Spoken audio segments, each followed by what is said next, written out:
Hello, Star Trek fans. Welcome to ReBinge It. This is the ReBinge Star Trek Voyager podcast. My name is Kim. And my name is James. And we are rebinging Star Trek Voyager from the beginning, one episode at a time.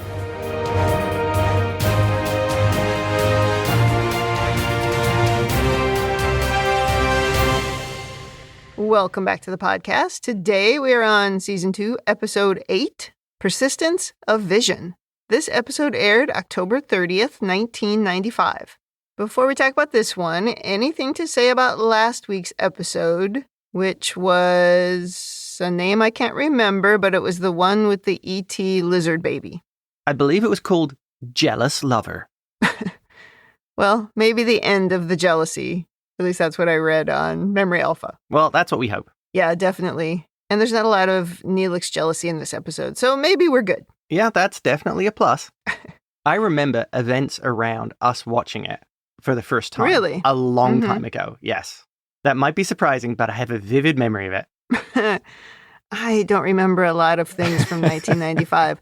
I do remember the pink couch that we would sit on to watch it. Yeah. Right? I remember that, and I certainly remember the apartment, but I don't remember much else. It's really terrible. Oh, funny. Well, you've got the notes this week, so Yes, I do. Off you go.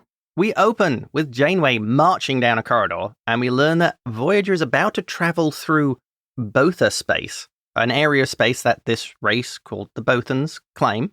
It becomes immediately obvious that Janeway is feeling a little frazzled, as Tom and Neelix are both needing a time when she's already on to a meeting in engineering that she's late to. And I asked, couldn't they use the transporter here? Move around a little bit quicker? Yeah, well, it's one of the weird things on Discovery, how they use it just to transport short distances. It's like you're all going to get fat like in WALL-E. You got to keep moving. They're going to lack exercise. Their joints are going to seize up. Exactly. Yeah. Now, in engineering, B'Elanna and Harry report that they're setting up the holo emitters so the Doctor can transfer to key areas of the ship, like the bridge and engineering. This is a nice touch, as we'll be able to see the Doctor out and about. Yeah, we wondered if we were going to see that soon after the episode projections. Right. Well, the first test doesn't go very well, as the Doctor appears only a few centimeters high. And I'll say about 8 inches in SAE units, or Imperial units. Okay. And it looks like we get a Janeway maneuver here, and she gets annoyed with Harry. And she's definitely seeming a little bit hassled. Yeah. Question, Kim. Was this a Janeway maneuver? Oh, yeah. It was a Janeway maneuver where she rolled her eyes. Yep. But I totally relate to this where some days are just like this, where you have to context switch so many times as the leader in an organization because everybody needs a minute of your time. You're not allowed to think. And you're just trying to walk down the hallway and you've got this crazy alien guy in your face about, Captain, my thing is much more important than everybody else's thing right now. And you do just get frazzled. It's almost impossible to never overreact in these situations. Yeah. And she does a little, I'm totally but related to it. Yeah, she's a little prickly, I would say. Yeah. But, it was a Janeway maneuver. And just to add to everything, Tuvok calls, requesting time for a review of security protocols before they encounter the Botha. The miniature Doctor, who's watching all of this, now requests a conversation with Janeway, and we do get a very amusing interaction between the tiny Doctor and the full-size Janeway, who has to kneel down to actually talk to the Doctor face to face. He's figured out that Janeway needs to take some time off. He pulls Starfleet regulation on her and orders the captain to take some downtime. And I liked here how she didn't actually argue with him. Maybe she knows she has to take some time off. Oh, yeah. You know when you're being testy. There's no doubt. At the same time, why did they call her down here before they tested it? That's a very good point. She's busy. I mean, maybe she specifically requested that she wanted to be kept in the loop. Which is pretty much what she says.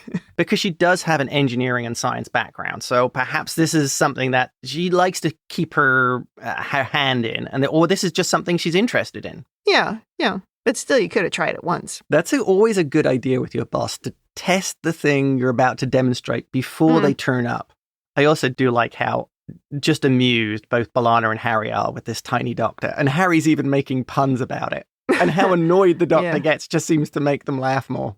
Off to Janeway's quarters, and she is dressed up in her Victorian holodeck garb. Again, how does being a nanny and dealing with these evil children help with your stress levels? Yeah. I do not understand. I assume Victoriana is the right time period for this novel. Seems like it, yeah. I was placing it around the first half of the 19th century. Where hopefully the holodeck does not include the smells. Oh, yeah. As she's leaving, she stops to look at a picture of her dog and some guy. I don't know who. Oh, you talking about Mark? Yeah, that guy who's dog sitting for her. Poor Mark. You know, maybe at this point in her life, what she really needs is somebody that she can complain to. You know what I mean? It's not that she's missing the romance of Mark, but she's got nobody really that she can talk to. To me, it is one of the harder parts of leadership. The higher up you go, the fewer people you have that you can actually complain to. And you just sometimes as a human, you need to complain and just vent. Vent at. It's not that it's going to bring everything down around you, but it's just you just got to get it off your chest. And that's easy to do when you've got a manager or a set of people maybe who are at your same level. But it becomes harder the farther up you go. And if you think about it, she's got absolutely no one. That she can talk to. It might be actually wise for her to consider that when she is creating a holodeck program. Create somebody to talk to. Create a holodeck program of the greatest captains that you can bounce ideas off and complain at. It can be really risky to complain to the people who report to you. Because I think we talked about this for a number of reasons, but they might go into a mode to try to protect you, and that does not help you generally. That is usually a very dangerous place. Like Tuvok, right, has gotten himself into trouble by trying to protect her. But the other side of it is you also can drag people into negativity, and you don't want to do that. Yeah. And in her particular situation, that the last thing you want is to damage morale. Right. When you're already looking at this point at a 75-year trip home. And you just want to complain about Neelix. You're not trying to ruin everything. You just want to complain about this guy who is so annoying. Yeah, that's why she's missing the dog. The dog was the person she could complain to. Oh, yeah. You could easily make this dog in the holodeck. Oh, that's a good point. Yeah. In the holodeck novel, one of the characters, Lord something or other, tells her he's fallen in love with her and kisses her. And at this point, I'm thinking, wow, this really is one of your mum's books. Oh, yeah, definitely. And we go into the opening credits. That was an interesting opening. I think that was a good establishment opening for Star Trek. Yes, agreed. Because so far, nothing terrible has happened. And it's a Janeway episode, which is great. And they're establishing that she's a little stressed out. I think at this point you could go, oh, God, it's going to be a holodeck episode. But no. Always a risk. Yeah. Always a risk. Mm-hmm. My question is, so she's got all these things going on. What is Chakotay doing? Is she a Mars O'Brien? Does she not like to delegate anything? Or is he just useless? Chakotay's main role is to, keep the captain's chair warm when I'm not there. And punch the Maquis when necessary. Well, he's good at that. We have seen him quite skillfully do that. We come back to the holodeck, and the snotty kids and the unpleasant housekeeper have turned up. There's some more hints to the mystery nature of this novel, because the question is, who's playing the piano? Who's on the fourth floor? Why is she not allowed to go there? Is the children's mother still alive? Or, as his lordship puts it, questions about which you must not ask. Yeah, is this holo novel haunted? I think that's kind of the point. But the frivolity is cut short as Chakotay interrupts. The Bothan government have hailed them. In this scene, we find that Lord, whatever his name is really desiring Janeway and gives her a big kiss. And it's really funny when the housekeeper comes walking in and she's like, oh, what may I serve you, my lord? And I wrote in my notes that I'd like a little Janeway on a cracker, please. He seems to have no other purpose in this holo novel. Yeah. He doesn't even want anything to do with his kids. He's not interested. In fact, he tells her, get these kids out of here. Yeah, get rid of these damn kids. Who brought them in here anyway? I just want some alone time with my Janeway.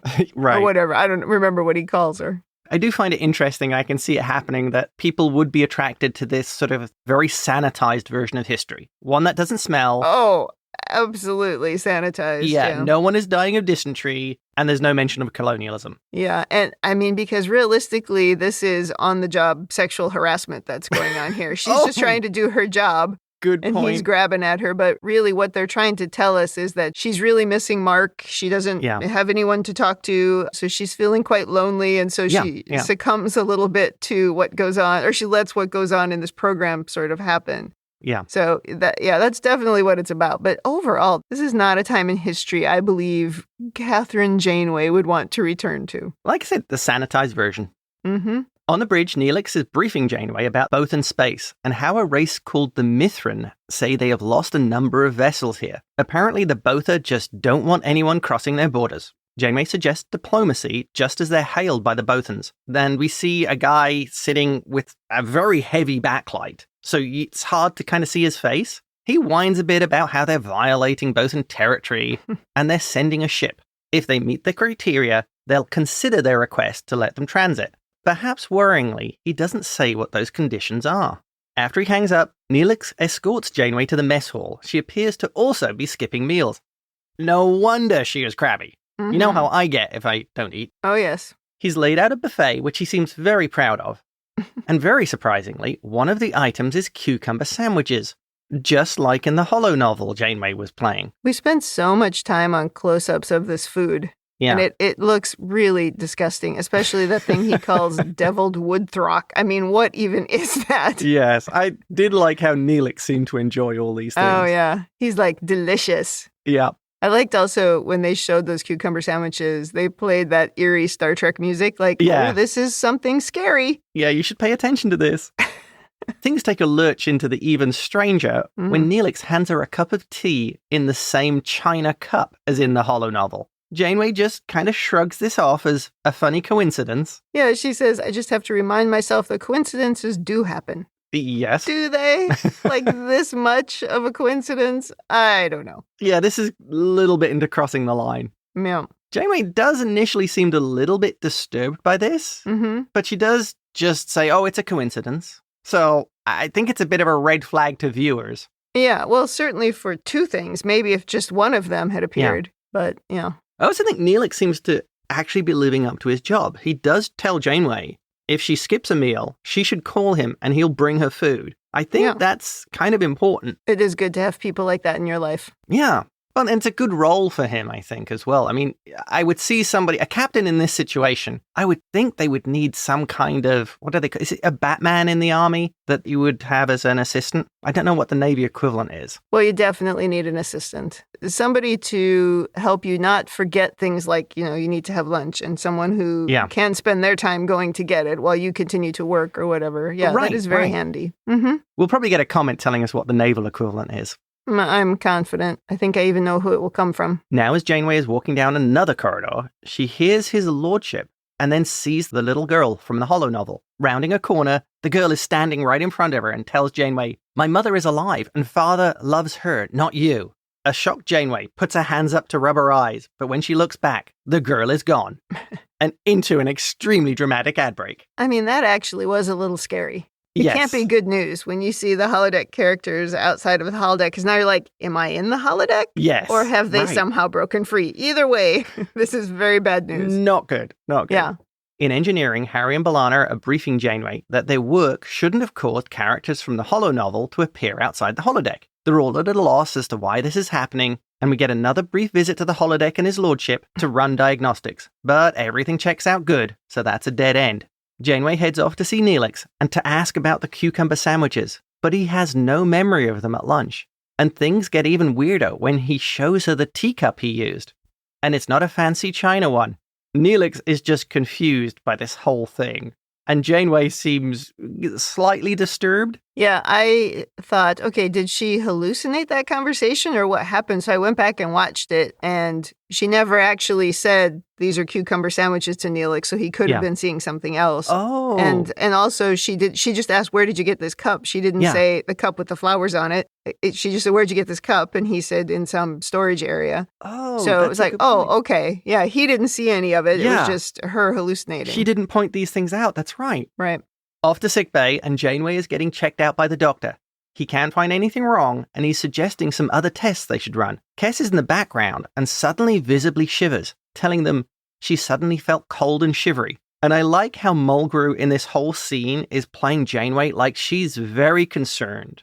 that something is seriously wrong. Yeah. Yeah, she's very serious. She's very distracted. Yeah. She keeps sort of putting her head in her hands. And when Kes says that she felt something cold, Janeway says, "Oh, somebody walked on your grave." Like, she just sort of throws that out there. Yeah. Right. And everybody's like, what? And she has to explain it to the doctor. And I like his quip about how they programmed him with medical information, not pithy Earth trivia. Things just get worse in sickbay as the little girl appears again in front of Janeway. And she asks the doctor, can he see her? But he doesn't. When Kes returns, she suddenly stops abruptly, and the little girl fades away, like merging into Janeway and disappearing. Kes tells us she saw the girl too. She felt like something hit her, bounced off, and then went back into Janeway. She goes on to explain how she's been working on mental exercises with Tuvok to help develop her telepathic abilities, but nothing as advanced as this. So things went to really creepy. Yeah, I thought it was really cool, actually, when Kes saw it, because you think you're going to have to deal with Janeway seeing something nobody else sees the whole episode. But yeah, she's like, oh no, I saw that creepy kid. Yeah. Until he can determine what is happening, the doctor asks Janeway to return to her quarters and get rest. It seems a little funny that they didn't react at all to Kes's thing about getting suddenly cold and shivering, because she really jumps. Yeah. And they just go, meh, and ignore whatever. it. It's like, I think a cold spot on your starship would be something to look into. Yeah, Kes, are you standing under the vent? Ask her if it smells like cheese. Oh, no. As Janeway attempts to relax with some coffee ice cream, she hears a voice, but the computer reports she's alone. And then she hears the voice again calling to her, and a barking dog, but there's still no one there. And as she sits down, again, she hears Mark. Oh, poor Mark. I think Janeway really deserves her ice cream here. Oh, yeah, definitely. Everybody wants a piece of her. She misses her boyfriend. She's had to eat Neelix's food, dealing with scary children from the holodeck. I mean, she deserves it. She's earned her break. When she tries to leave, she opens the door, revealing the evil housekeeper from the holo novel, now wielding a knife. Janeway calls security, but there's no response, and she slashes at Janeway, cutting her hand, and she wrestles the hologram to the ground. That appeared to actually be Mulgrew in that fight scene. It did. Oh, I agree. Yeah, when I watched it a couple times, I thought the same thing. Because usually you can immediately tell that they've switched to stunt doubles, but it did look like her. You know, this moment right before she opens the door and sees the housekeeper with the knife, it's such a lonely moment for the captain. Yeah. And they've done a really good job, I think, of making it that way. Maybe if Kes hadn't seen the kid, it would have been even lonelier. Yeah. But she's like hearing the dog barking. She's hearing Mark's voice. You know, she's feeling like maybe I'm losing my marbles here. I can't even determine if what I see is real. And then she's got somebody who comes in with a knife and attacks her. And it's such a crazy, lonely, low point for her. Yeah. And I think Mulgrew just acts the hell out of it. It really does provide a good highlight to the fact that she is largely isolated because of her position. Exactly. Yeah. And I think as well, they're playing on the fact that she has this enormous responsibility as the captain for the crew and the ship and trying to get them home. And adding on top of that, she might be suffering from some kind of neurological problem. Right. It just compounds everything. And somebody like Janeway, you wouldn't see them taking failure very well. No, definitely not. I did wonder, where did this come from with the housekeeper with the knife? Because it's not really part of the story, at least not so far, where she's actually violent. And is it something to do with what she's feeling in terms of she's feeling under attack and she's feeling isolated, and then this character that she had interacted with before it turns into a whole different thing? It's, you know, if you really examine the psychology of all the different pieces here of the things that she's seeing, it is interesting. I'm wondering whether that came from her knowing what this novel is about. Oh, well, I don't know. Maybe she might know the story. Maybe the housekeeper killed the wife. Or is the first protecting the wife or something, Oh, right, because the kid keeps saying that she's not dead. Right. Yeah, okay. There could be some other side to the story we haven't seen. Exactly. Well, the camera pans back to show that Janeway is still in sickbay, wrestling with the unseen person. Kes tells the doctor she can see the hallucination and the woman is receding into Janeway, just like with the little girl. On top of this, Janeway seems completely unaware that anyone else is even around her. But she snaps out of it and seems utterly shocked. And Tuvok snaps her out of it, and they imply that Tuvok even can't see that vision that Kes can see. And he has some telepathic abilities as a Vulcan. Mm-hmm. This was another very dramatic ad break. This episode is full of them. Yeah. In sickbay, Janeway is briefing Chakotay as she's taking leave for a few days. And it appears she does at least seem able to delegate command. Well, this is a normal thing. Like if you're going on vacation and you're telling people, here are the 7,000 things that I have, been dealing with and looking into, and these things might come up. And Chakotay, because he's such a jerk, he just kind of laughs at her. He's not helpful. Kes describes to Janeway exactly what she saw of the struggle with the knife-wielding housekeeper, and she tells her the same thing happened as before, where the image reflected off her and then moved back into Janeway. Kes thinks this is more than just her telepathic abilities. She thinks something strange is happening on Voyager, and it's not just affecting Janeway. But they don't talk about that anymore. It's like, okay, what? No, they just drop that. Something may have been cut. You would think they would make a bigger deal of it. Yeah. If Kes is saying this is happening, communicate that with Tuvok. I mean, this could potentially a security issue. Right. On the bridge, the Bothan ship arrives, and we see the same alien as before, but he's now standing behind his backlit chair. And I was wondering if he was going to do a Riker maneuver here. That would have been hilarious. Chakotay starts asking the guy for permission to cross their space, but the guy starts asking about their weapon systems, and abruptly the transmission is cut. Tuvok reports he did this deliberately as there are 2 anomalous sensor readings. As Tom starts reversing course, 2 ships suddenly decloak and start attacking. Janeway in sickbay tells the doctor to hell with this and heads to the bridge, despite his protests. Well, she said something to that effect. Voyager returns fire, but it has no effect on the attackers. Tuvok hits one of the ship's weapons arrays, but it doesn't disable it. Shields have dropped to 21%, and Chakotay stops Voyager just as Janeway makes it to the bridge. And Janeway says, okay, how did you screw everything up this time? I've been away for like 2 minutes. Well, she doesn't like for anything to happen when she's not there. The alien now demands their immediate surrender. And Janeway tells him he's not getting one. The captain is fine. The alien stands up and walks into view. And Janeway whispers, Mark. And we see it's Mark. And why doesn't he have the dog with him? What has he done with the dog? He needs a new sweater. That one is uncool. It's not the most happening sweater. No, it's not attractive. Janeway then asks Tom who he sees on the view screen. And he says it's his father. Mm-hmm. Harry sees Libby and can't shut down the transmission. Janeway asks Tuvok to scan the ship, but he's seeing his wife on the screen, and she tells him to look around, and we see Tuvok is back on Vulcan, which looks wonderfully austere. I really liked her. Too bad we don't have more of that character. Yeah, she has good Vulcan hair. Well, she has a Vulcan cut. Janeway tries to get him to answer, but now he's catatonic, he's not responding, and he's caught up in the vision. B'Elanna calls from engineering. The crew there are also becoming delusional, and we see her team just standing around and staring into space. And that is creepy. Yes. She tells Janeway there's a massive energy field coming from the ships, and a psionic field is breaching the hull. Naturally, she has a plan, which is to set up a resonance burst from the warp core. B'Elanna is just the ideas woman. Always. Mark starts talking to Janeway again, and she asks Harry to modulate the shield, but it's too late. He's now caught up in the visions too. We see most of the bridge now is just staring into space, but Tom is still with it. Yeah, and Mark is saying, do you always have to be the captain? Well, yes, because I am the captain. She's the captain, yeah. Down in engineering, B'Elanna is working as Chakotay arrives. He tries hailing Janeway, but no one responds. B'Elanna asks what they should do, and Chakotay tells her he thinks they should take an escape pod and head for an M-class planet they passed a day or 2 ago. You knew immediately at that line that this was not Chakotay. Yes. She wants to keep trying, but he tells her he wants to go, and he wants her with him. Oh, God. Do we have to talk about this part? So gross. And she figures it out. This isn't Chakotay. But he tells her he's the Chakotay she wants him to be. The one who loves her. And they kiss. I have maybe never been more grossed out. Okay. In watching Star Trek. This is the point. Total flashback. Mm-hmm. I honestly remember when we watched this originally, and you were just like, no!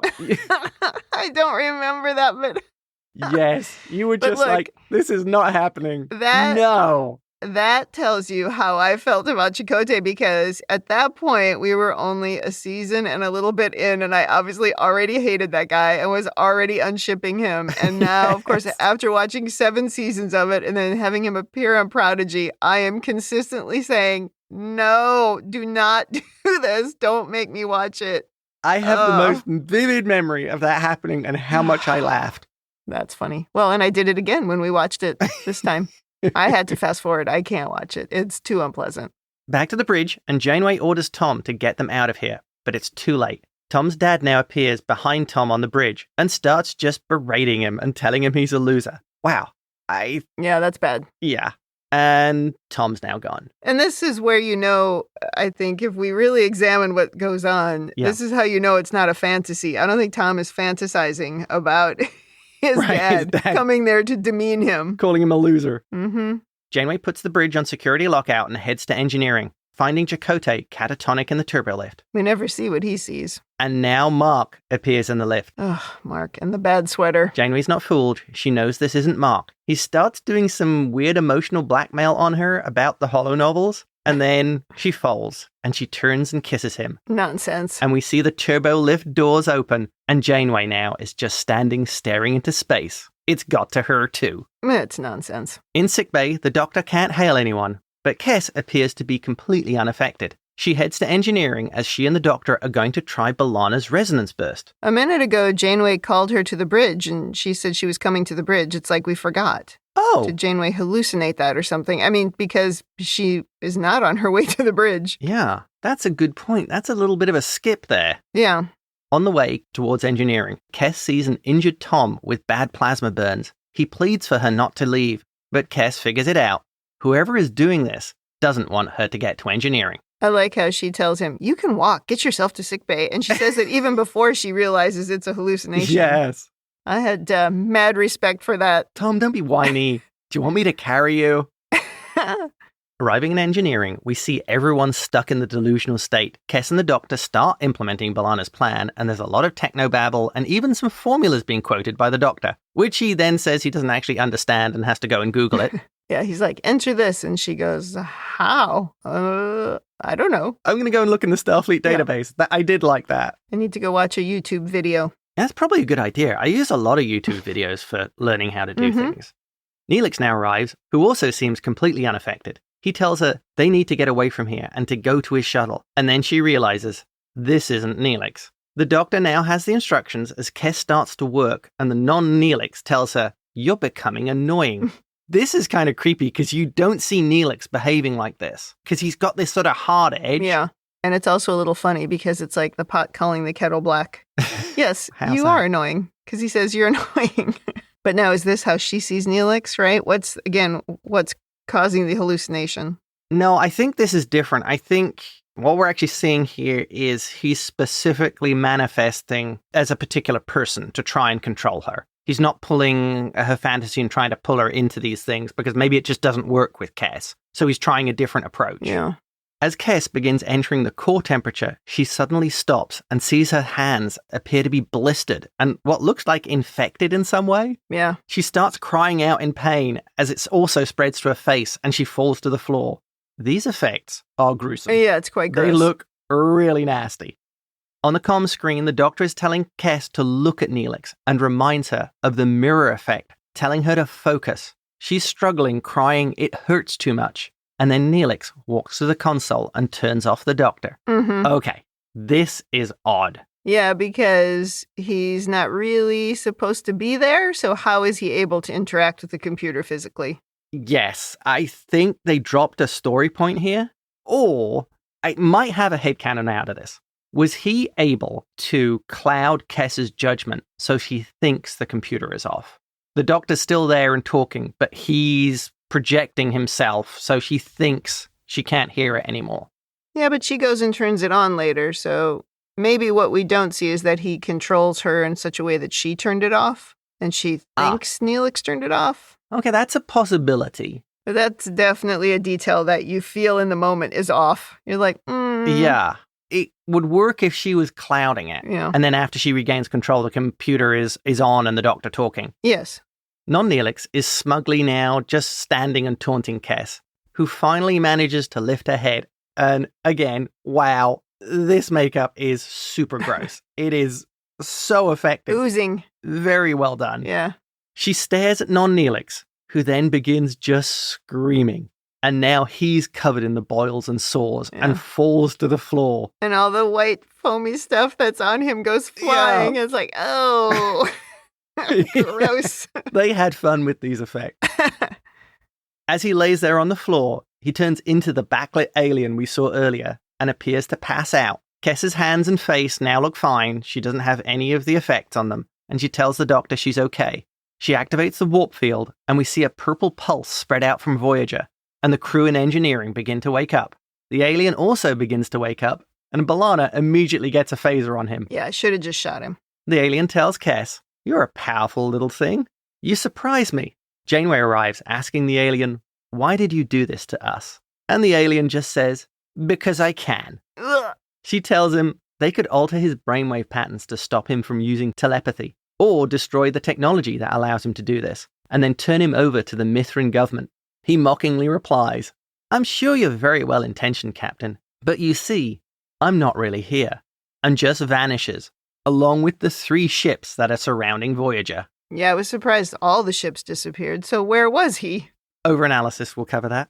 Okay. We close on Janeway recording a log. They have no explanation for the disappearance of the telepathic alien, and they're not even sure he was there. They've been left with a number of unanswered questions, as have all of us as viewers. Yeah. Janeway is in the mess, drinking some tea, and B'Elanna asks her about the holonovel, and she replies, after the recent experiences, she's taking a break from fantasy for a while. B'Elanna asks her if it's really true the alien was reading their minds, creating images from their own experiences. Janeway tells her he had the ability to bring buried thoughts out into the open, and B'Elanna tells her she's experienced something she'd rather not admit. And we'd rather not ever hear about again. Janeway tells her, "Me too. Maybe it's better to look at those feelings in the eye and not just keep them inside." B'Elanna replies, she'll have to think about that. And as B'Elanna leaves to turn in for the night, Janeway says, "Sweet dreams." And we close on Janeway looking out into space.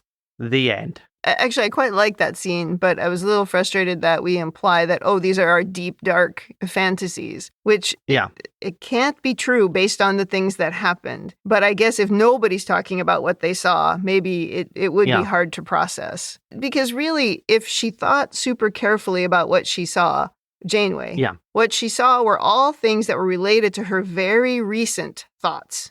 Things that had just happened right in front of her, right? The things from the holo novel. And she had just looked at the picture of Mark. Yes. Right? So they were all just right kind of on the edge of things that maybe she wasn't processing directly, but they were all things that were active. Like active memory, just things she's thinking about like right now. Exactly. And she's got a lot of conflicting emotions, as I said, and she's, you know, in that place of real loneliness and for a lot of different reasons. So I feel like you could have come up with something better in this moment to talk about rather than that. That was really weird what they said to each other there. But I did like that neither one of them admitted to what they saw. I thought, that seems right. Well, let's go to overanalysis then. What do you have? Okay, first thing. So we got this hail from the Bothan, which I assume was real, not a mass delusion. And if you notice, the way he's sitting, he's like sitting in this chair with these 2 circles around him with very heavy backlight. Mm-hmm. I'm thinking this is a machine. This is their psychic projection system, allowing them to be very, very far away from the people they're taking over. So what we saw here was maybe they do have a telepathic ability amplified by this machine, which I think they were giving that impression of. And I assume how it works is they just take over the ship. They make everybody delusional, fall into this delusional state. And then when they're all incapacitated, they just send out someone to steal the vessel. So you think this is how this particular race is keeping people out of their space? Yes. They're using it as a weapon almost. Or maybe not even really a weapon. They're just a defense system. From their perspective, that's exactly what they might be looking at it as. We're protecting ourselves. Although it's a little strange then what that alien said about, why did you do this to us? And he just said, because I can. Because that makes it sound just more like he's evil. Yeah. So I don't know if I believe that this is something the entire race is doing or if it was just this one creepy guy. So it's one... I don't know. I hadn't thought about it, but I like your take that he's utilizing some kind of a long-range projection. That is maybe what they use to protect their borders. And if they're very territorial, maybe that's sort of the point, that they do it because they can do it because this is theirs. Yeah. And if you've got Kazon around, and we've seen how the Kazon are territory is power, maybe they react like this because they've had the last how many years of the Kazon just attacking them and killing them. Okay. That's a lot of headcanon. I like it. Because otherwise, this is just like an evil abuser. Yeah. That's an equally valid point, that this guy is just effectively a pirate, or this race is just a piratical race who preys on other people. Next thing, I thought it was interesting that of all people, Tuvok seemed to be the first to succumb. Yeah. I would hypothesize, using logic, that maybe it's because of his natural Vulcan telepathic abilities, he may have been the most susceptible to this alien and their device. Yeah, it's interesting that he's working with Kes, and Kes was really the one who could fend it off. She was the most powerful, or the more powerful of the two. Yeah. And meanwhile, he just fell right into the trap. Maybe, I hadn't thought about this, but maybe this is all around their current state of vulnerability and loneliness. Yeah. Whereas that's not something that Kes is experiencing, but it is something that everyone in the crew would be experiencing. Yeah. So they're going to be quite susceptible to visions from their previous life. Oh, true. Mm-hmm. You know, that's a good point. I mean, we learned last week that Tuvok has children that he does seem to love and appreciate, even though he won't admit it, and a wife. Right. So maybe he is feeling very far from home, and the alien can exploit it. And he has a lot that he's missing. Yeah. And his wife was pretty hot. Way hotter than Mark. And Kes has the advantage that, you know, it's only a few weeks home. Right. Potentially. And she's there by choice, which is completely different. Yeah. Okay, that's a good headcanon take. I like that. But yeah, he dropped like a fly. Yes. I think the other thing here is this Tom how he sees his father, or is this his father? Well, there's a lot of psychology in that question. Yeah. Because the way you see your parent is your parent to you. Oh, wow. So it's like when you read a book, what you get out of it is what you get out of it based on your life experiences, not necessarily what the person who wrote it wanted you to get out of it. So it's the same here. Yeah. However the father was, this is how he comes across to Tom. I did laugh a little bit that he was the last one to go, like he was a little empty-headed and, you know, he didn't have as many things going around in his mind except his dad being a jerk. There's not much rattling around in there. Yeah, exactly. And Janeway just fought it off a little longer because she'd been battling it for so long. So she knew that it wasn't really happening. But eventually she gave into it as well. I guess that is also part of maybe the way that this alien, the Bothan, work. They take out the captain and then move on to the rest of the crew. Well, yeah, smart. Next thing, and this is really an operational observation. Mm-hmm. When she locked out the controls for the bridge, shouldn't she have transferred them to the doctor? We didn't really have time for that. She just pretty much locked it down and left the bridge with everybody incapacitated. He effectively is the next most senior officer if everyone else is incapacitated. Plus, he's not affected by this. So I think she should be transferring it to him. Good point. I could see maybe the alien was clouding her judgment at that point. Yes. Yeah. She was pretty stressed out. Yeah. So maybe she was already under psychic attack. So yeah, she didn't think it through. And I think my final point here is, was the alien actually there? I don't know. I kept shouting, shoot the guy when he was laying on the ground, or kick him, do something. Kick him. And then we would have known. Sometimes, Kim, you have this dark side that is just kind of awesome. He was trying to kill us all. I mean, you gotta defend yourself. I don't think he was there. I think your theory that he was projecting from a long ways away, I do think that's what was happening. Yeah. Because all the ships disappeared, so I don't think so. I guess it's possible that he was some kind of an alien that didn't need a ship to survive, like the changelings. Mm-hmm. That's possible, but Neelix saw him as much as he could, I guess, with his face being backlit. You know, Neelix didn't say, wow, that's not what those aliens look like. Yeah. Well, Neelix hadn't encountered them. Oh, okay. He just knew legends, basically. He was getting information. Yeah, he knew about them. He learned from other collectors, scavengers, whatever. Well, but he's not physically met a Bothan. Yeah. Well, this is what I'm thinking maybe he's not even a Bothan, right? Maybe he's something completely different. Yeah. It's tough when you think about the moment when he touches the computer and turns off the doctor, because that implies that he really is there. It does. Yeah. But I think he could have been clouding Kess's judgment. He could have been, but they also could have shown that. Yeah. My guess is they don't know when they wrote it, and they didn't want to answer the question. And so they just said, oh, I'm not here. And then he disappeared, which is very dramatic and great in the moment. Absolutely. But doesn't necessarily stand up to podcast scrutiny. Often the case. But what do you think? Do you think he was there? I don't think he was there at all. I think this was their strategy. Long-range projection, disable the ship, and then when it's nice and safe, then you can go and steal it. And maybe he was on a cloaked ship. Oh, if they had cloaking technology, they could be hiding. Yeah. Right. So he could have been close by. They just couldn't see him. Yeah. It didn't seem like it was a long-range transport. I think if it had been a transport, they would have shown it as a transport for us. True. So yeah, I think both of us agree that it doesn't seem likely he was there. Yeah, I think that's right. And that wraps up my overanalysis. Over to you, Kim. You know, when I say all these episodes don't necessarily stand up to podcast scrutiny, we had one person, I can't remember if it was a comment on a YouTube version of the podcast or if it was an email or something, but one person was saying, well, you know, why do you ask these questions like, why would they do this? Why would they do that? Why would they fire the phasers in this situation? Why wouldn't they, you know, put the shields up? Why this?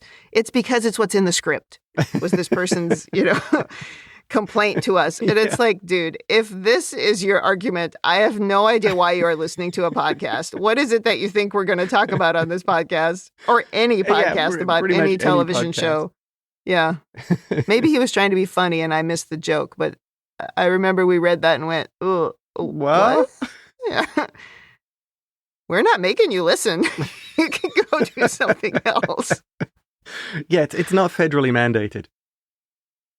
Well, I don't have any real overanalysis. Yeah. I did have, there's a moment in Friends where Phoebe sees that Monica and Chandler have gotten together and she goes, my eyes, my eyes. That was me with Chakotay and B'Elanna. I'm just like, oh my God, I don't. You know, that's a great crossover into another 90s show. Yeah. But I'm just going to move to women in the future because I do have a complaint. Now, we didn't see everybody's hallucination. Yeah. But we saw a few of them. And why did only the women have intimate hallucinations? I have to say, I'm offended by it. In the moment when I was watching it, I was assuming that this was like a thing that happened on TNG, a thing that happened in one of the Star Trek movies of the Next Gen, where an alien was like sexually assaulting some woman through her mind. So that was like Troy both times. Yes. So I immediately went into protection mode of the women. Like, why? Damn it. Why do we have to do this all the time? But that didn't quite seem to be what was happening. It did seem more like it was their own hallucinations. Yeah. And that really the only time he was controlling and part of it was when he appeared as Neelix and was really trying to stop Kes from doing the thing that was going to get rid of him. Yeah. So, and also I don't know that he was capable of doing all the different ones, but maybe there were other aliens involved. Who knows? But I did find it a little frustrating that we sort of lowered ourselves into that world just for the women. Like that's all that they think about or something. Or they're the ones who are so lonely, whatever. Because if they had just stuck to it with the captain, they spent so much time building us to that moment because of her loneliness, her inability to connect with anybody else on the ship in order to keep her leadership intact. But the thing with B'Elanna was so weird and creepy, and it didn't make any sense. And I just, that was just really weak to me. Yes, Tuvok saw his wife, but they didn't show him getting emotional about it. Yeah. Who knows? That Harry said he saw Libby, but we didn't even see Libby. It just bothered me that the women had to have intimate encounters. I'm going to bring something up with B'Elanna. Yeah. It's pulling things out to the back of your mind. Like with Tom, how his dad sees him as a loser. Yeah. Wouldn't B'Elanna really want to be accepted as a Klingon human? She'd already talked about how she had a difficult upbringing because of her Klingon side. Yeah, so wouldn't she have seen something similar to what Tom saw? Really? Yeah. Yeah, or a positive version where she's being accepted by people, or she'd be tortured by that. Well, I don't know. Were they planning on, like, shipping Chakotay and B'Elanna at this point? Honestly, I don't know, because I know they try to ship him with everybody, and it just doesn't work at any time. It never one time worked, as far as I remember. So it just seemed so wrong. Yeah. Okay, let's headcanon it, since that's what we do here. Yeah. Maybe some of the recent thoughts that B'Elanna had been having were about Seska. Oh. And Seska hooked up with Chakotay. Yeah. And I don't know that that was a secret. So maybe that confused whoever or however these hallucinations were getting created and just sort of mixed it together. And also, he's been really supportive of her to get her into the job that she's in. And so maybe psychologically that just got mixed together. And the aliens jumped to conclusions. Yeah. Almost like, would Mark really say to Janeway, do you always have to be the captain? I mean... She's the captain. It's like in her title. She's the captain. So she's always going to be that way. Yes. So yeah, maybe there's something mixed in there that it's mixing together. She appreciates and respects Chakotay. And she also thinks of him as a friend, because we saw that where she really was worried about him when he almost died in that cathexis episode. And then when they all had to sort of hold their hands and see what happened in the Twisted episode, you know, she went to Chakotay. But there's never been a hint, at least that I remember, of there being something romantic going on. Maybe I just blocked it out because it's just so dumb. I can't. So I'm really creating headcanon there to make that work and really overanalyzing to get there. I don't think they did a good job showing us the reasons for it. And it would have made more sense if we'd seen more of that. But we didn't. We only saw it with the two female characters. And I don't think that was the right thing to do. Yeah. Okay. If I move to Janeway's leadership corner, telling B'Elanna that Janeway, that she also experienced something that she doesn't want to admit, I thought was really a good moment of vulnerability, which is something I know I've talked about before on the podcast, where that can really help you establish a strong bond with someone. You've got to use it carefully, because it can also show that others think they might need to protect you, right? It's such a dangerous weapon, and I've used it incorrectly and correctly over time, but I thought it was a correct moment, the way she used it here, especially since she didn't go into any more detail about what she actually saw. And neither did B'Elanna. Right. Although when she said it's better to look those feelings in the eye rather than keep them inside, it was like, no, B'Elanna, don't look at that. Just pretend it never happened and just move on. That is just gross. I will forever and ever unship Chakotay from everybody until the end of time. Just what's going to happen. Okay. Here's something else to add. So if we look at other characters within Star Trek, I'm going to wonder what they would see in this situation. I'm going with Worf. And he would see Kahless. Well, Worf might see Jadzia. True. He did like her. But... I mean, again, it depends. Kahless could unite the Empire. What did he just think about right before it happened? Did he think about the sword they left floating in space? Yeah, Kahless appears and goes, what did you do with my sword? No, this is what he sees. He sees the sword floating through space. He's like, oh, dang, there it is. If I only had that, I could be Emperor. Yep. Well, Data would have been quite helpful in this situation, because not only, like, the Doctor would he have been unaffected, but he also could have solved the engineering problem. So I guess it would have been harder. Yeah. he would have had to disable Data completely. That's a good point. Yeah. Well, I'm guessing that Dr. Crusher would have seen the lamp, the candle. Oh no. Oh. If we can only show women and something intimate, I assume that's what would have happened. That is horrendous. Yeah. Maybe we're just missing something really obvious. Yeah. If we think about B'Elanna and Janeway's visions, hallucinations, whatever.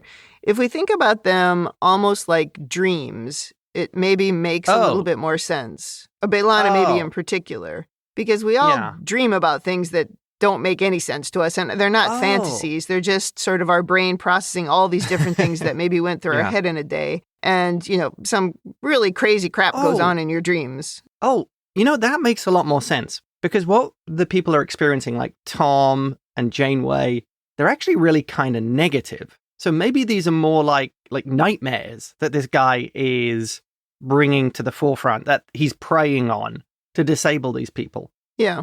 Because look at Janeway, for example. she seems really concerned that, what's his name? Dog guy? Her dog sitter? Poor Mark. Mark will be jealous about her holo novel, which is just a game, which seems, to a large extent, kind of irrational, which would fit perfectly with a dream where you're thinking crazy things or there's crazy things going on that aren't necessarily what you would think when you're awake, when you're thinking rationally. And this guy is preying on them and exploiting them to disable the people. Yeah, because I'll have all sorts of crazy nightmares if I'm going through a period of stress. And frequently, maybe some of the people who are involved in the stress might appear in those nightmares, but the nightmare itself doesn't necessarily make any sense with what's going on in reality. I think maybe the trouble with that theory is what each person saw didn't really jive. Yeah. So, would it make sense that Tom was having a nightmare about his dad calling him a loser? I mean, maybe, but... His father... I don't think we've learnt it to this point. We were building to it that his father is, if you like, something of a toxic influence on his life. That he's setting these expectations. So if you are having nightmares, maybe this actually is Tom's recurring nightmare that he's had since a child. Yeah, it's certainly possible. I really like that take. That really puts kind of a different spin on things when you think of it that way. Yeah. It still makes this alien equally as awful. Yeah, it definitely does. No matter what was going on here, he was obviously bringing up things that were terrifying some people or scaring them or whatever, and being, negative with some of them. But, I mean, it wasn't really negative with Tuvok, for example. But who knows what kind of dreams Vulcans actually have? Maybe that's a normal Vulcan dream. I don't know. The perfect Vulcan dream. I wake up and I'm on an austere landscape that looks like a desert. It's perfect. It's the perfect dream. Yes. In my nightmares, I see people have emotions. It's would really be, awful. Yes. I'm trapped in a comedy club. Oh, that's funny. Yeah, that is Tuvok's worst nightmare. Let's go to rating. Thumbs up, thumbs down, or neutral. What is your rating? I'm giving this a thumbs up. This was quite a creepy episode that led you in directions of what is happening. The alien is pretty terrible. It's a good villain. It has good rewatchability. And if anything made an impression, it was you, when this aired, reacting very negatively to B'Elanna and Chakotay. It is a classic Star Trek. In a week's time, everybody will have forgotten about this and everything will be back to normal. Oh, yeah, 100%. So I'm going with a thumbs up. Yeah, apart from the B'Elanna Chakotay thing, this is a really pretty good episode. And I liked how it ended when that alien just disappeared. He's like, I'm not here. I thought that was actually pretty good. It's all in your mind. And I can headcanon my way into seeing what they were trying to do by really developing and highlighting the isolation that Janeway found herself in. Yeah. That I liked. I just didn't like the B'Elanna Chakotay thing was just dumb. But other than that, I thought this was a good episode. I'd agree. A good Voyager episode. Well, that wraps up Season 2, Episode 8. Come back next week for Episode 9. In the meantime, if you'd like to send us your own overanalysis of this or any episode, or if you just want to say something nice, you can email us at ReBingeIT@gmail.com. You can also reach out to us on the social media platforms. We are everywhere at ReBingeIT. We are on the thing that used to be called Twitter. We are on Threads. We are on Instagram. And we are on YouTube. You can also join the Facebook group, facebook.com/groups/Star Trek TTM podcasts. Thanks for joining us on the ReBinge Star Trek Voyager podcast. That's it for me. And that's it from me.